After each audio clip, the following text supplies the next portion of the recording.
Well, joining me now from Berlin is German MP Frank Hansel, who's with the far-right AfD party.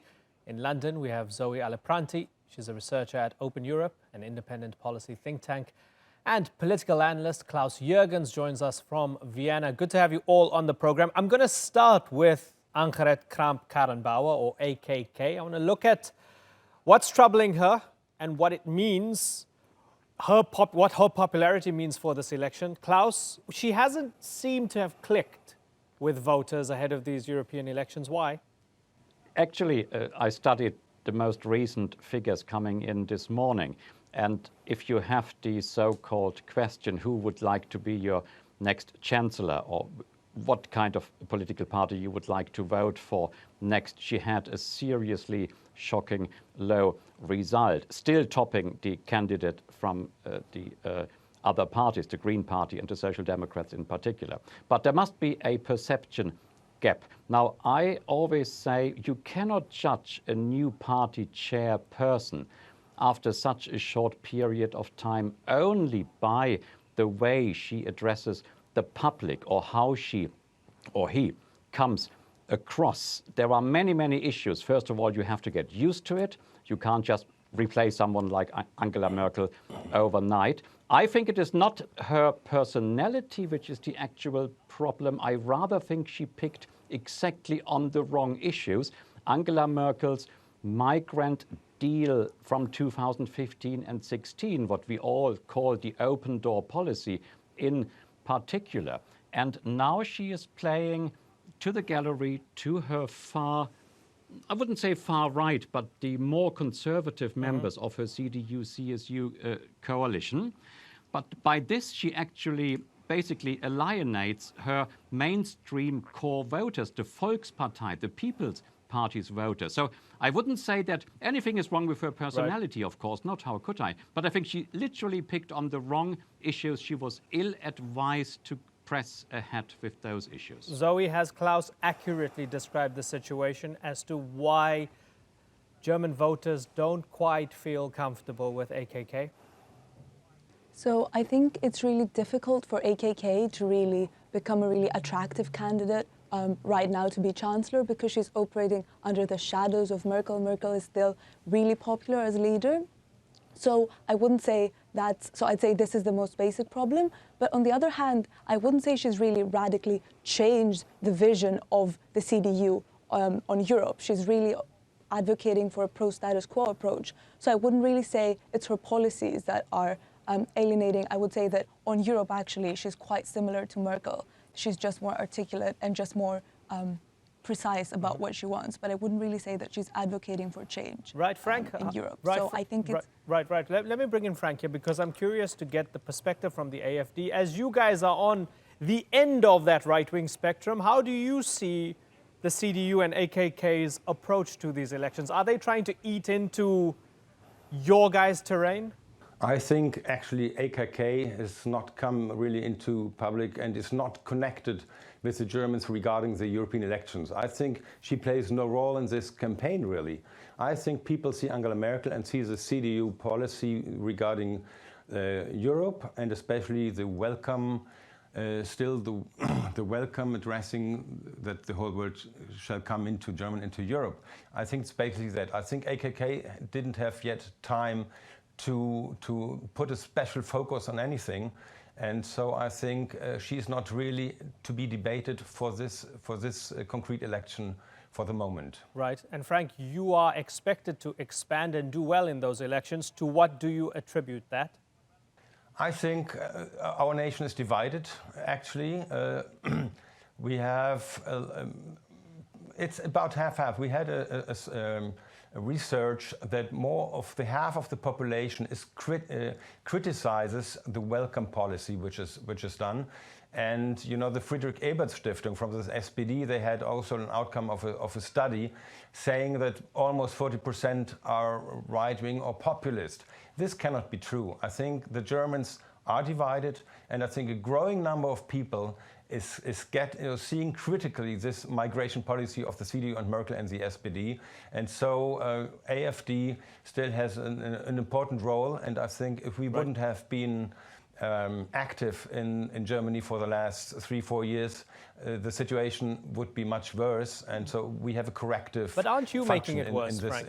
Aren't you making it much worse? Because okay, you're saying they want to welcome migrants. You guys have a Facebook page where you have an old 18th century painting, for example, of a white slave in an Oriental slave market, right? Presumably, with an Arab-looking man inspecting this naked slave, and it says, you know, keep Islam out, keep the migrants out, and so on. You guys are whipping up the masses with the easy tricks of xenophobia, racism, and Islamophobia, right? That's not a solution.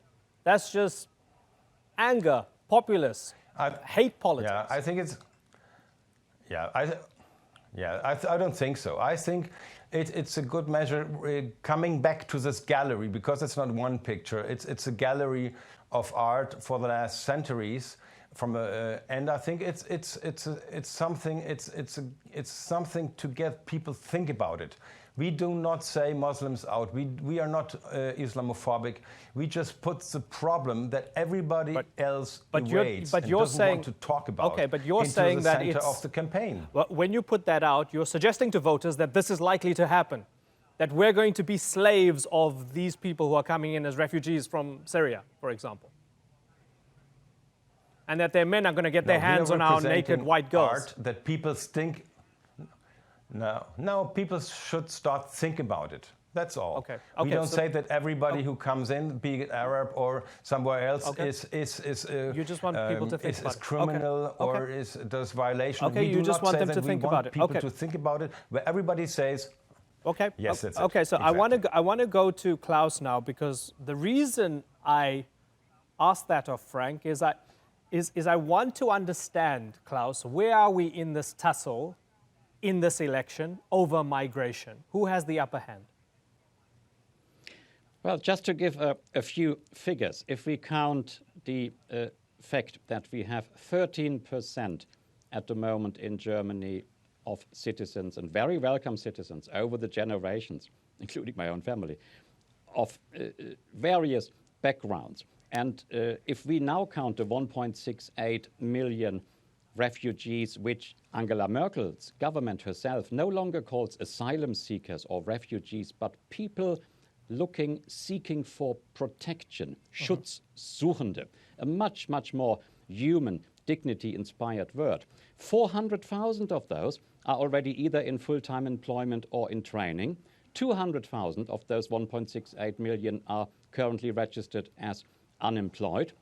And studies say that migration to Germany benefits the GDP of Germany itself, and no longer only of EU migration citizens, but in particular refugees, migrant seekers, people who need protection. We have currently 750,000 citizens of Syrian origin living amongst us. And the key thing Angela Merkel said, we have to treat these citizens with dignity, give them a chance to have shelter first, then train them if they have to be trained, give them employment.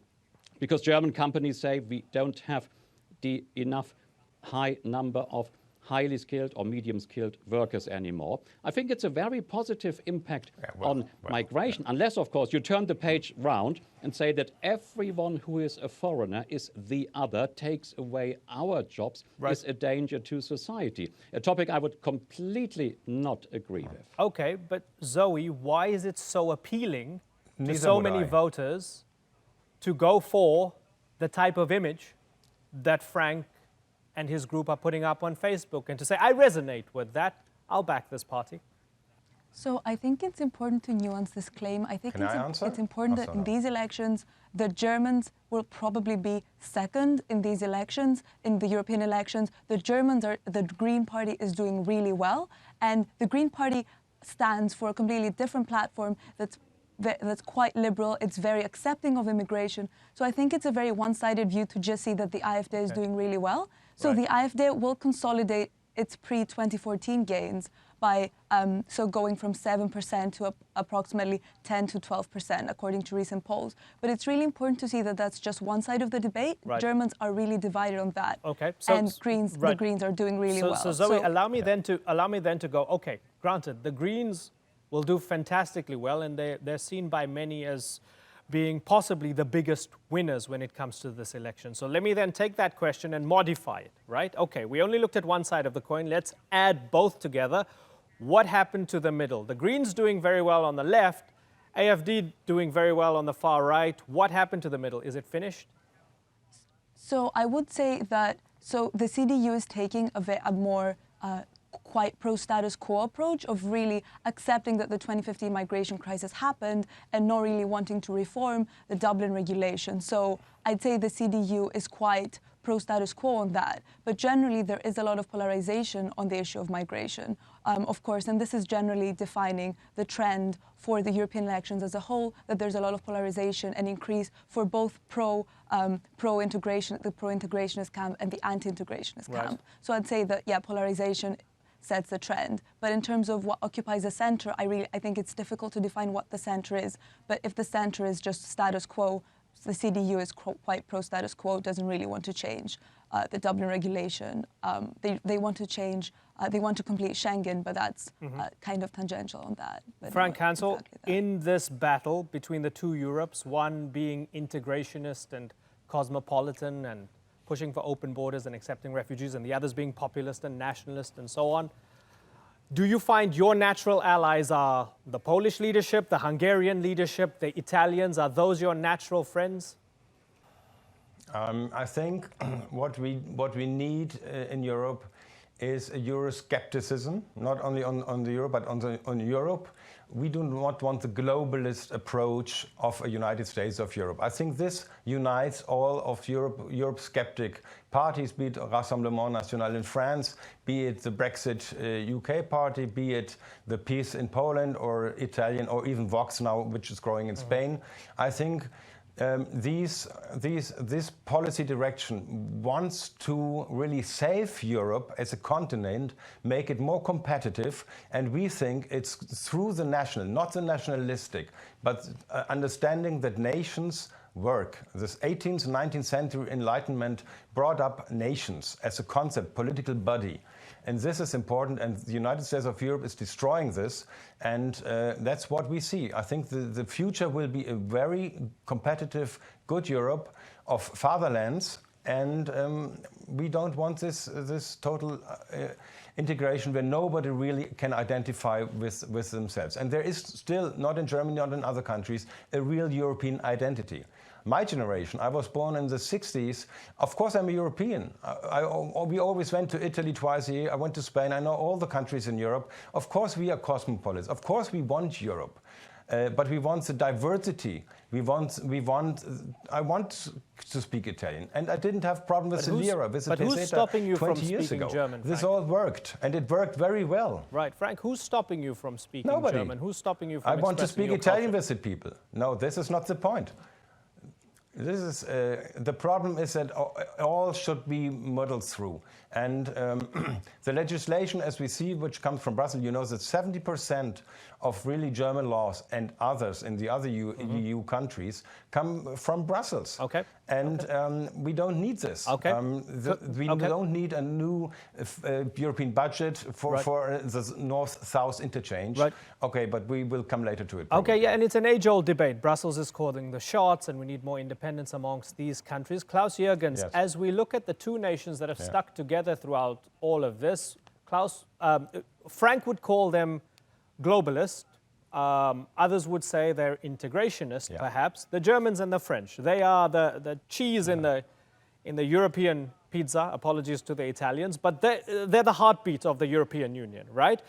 We've seen more cracks in this alliance now, Klaus, between Angela Merkel and the French and Mr. Macron.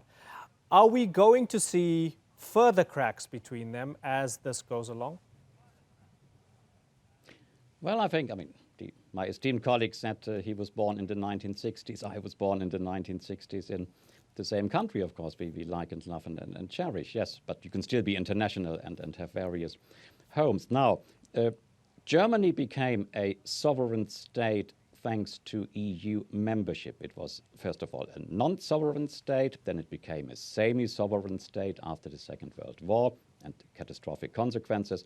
And over time, the EU helped Germany to show to the world that it is a role model nation, a role model democracy with all the flaws any democracy has, but this is inherent into it. It's the best form of living together we have. I think the former Australian Foreign Minister Kevin Rudd once said while I was in Turkey. Now, I think Germany has become more Norway, important. These countries Germany are not has in the EU and they're sovereign as well.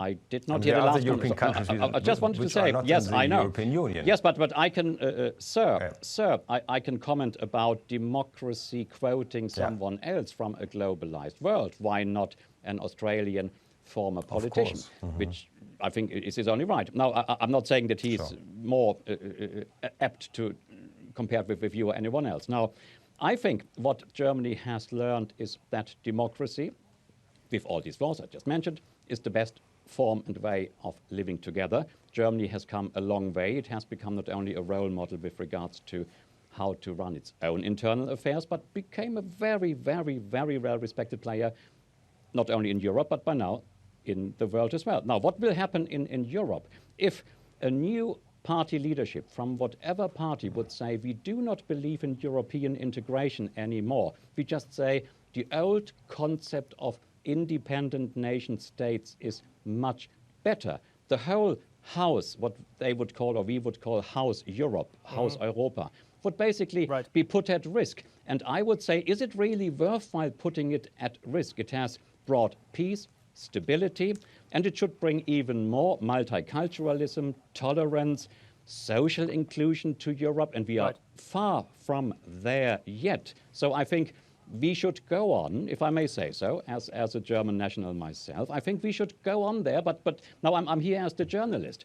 I think in only observing, I would say moving a People's Party too far to one extreme, either left or right, by catching votes from either left or right, will desert the mainstream. In the long term, it would have, I think, catastrophic consequences for European democracies in any country, not only in Germany. Okay, Zoe, I want to get a final answer from you, because it seems as if hold on for a second, Frank. We're running out of time. I want to get a final answer from Zoe, and I apologize, right? So it seems as if the French and the Germans will stick closer together for the sake of survival of the EU. So when those German voters choose, Zoe, the country's 96 members of the European Parliament from among all those parties, as things stand, are those German MEPs still the most important MEPs in the European Union?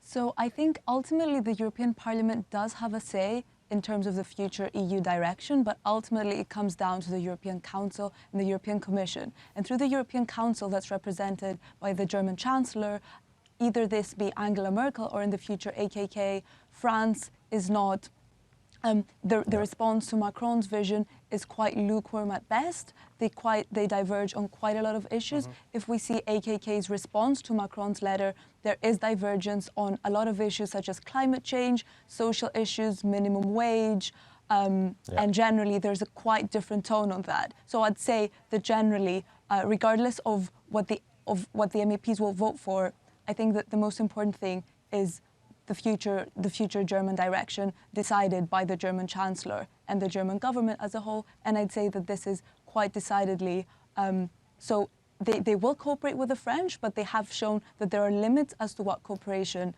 what cooperation means. And the whole Macron's grandiose and ambitious reforms for the EU have been met with quite some resistance by Merkel, and AKK has made explicit that she would continue in such a path. Okay, so more disagreement than before between the Germans and the French, and that's going to be interesting to watch.